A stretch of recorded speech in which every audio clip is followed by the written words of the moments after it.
দীর্ঘদিন যাবৎ অপেক্ষায় ছিলাম আল্লাহর নবীজির সাথে কথা বলে নবীজিকে দিয়ে আমার অপরাধটা নিয়ে আল্লাহর কাছ থেকে ক্ষমা করে নেওয়া যায়। কিন্তু কত শতবার ইচ্ছে করেও আমি নবীজিকে কখনো একা পাইনি, যার কারণে আমি নবীজিকে বলতেও পারিনি। তবু আশায় ছিলাম কোনো একদিন হয়তো বলতে পারবো।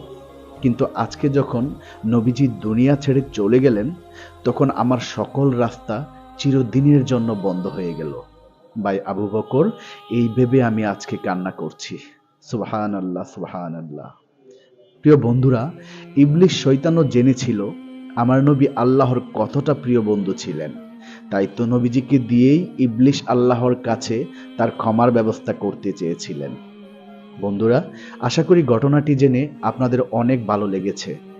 আর ভিডিওটি যদি ভালো লেগে থাকে তাহলে এক্ষুনি আমাদের ইসলামের বাণী চ্যানেলটি সাবস্ক্রাইব করে পাশে থাকা বেল আইকনটি প্রেস করে রাখুন।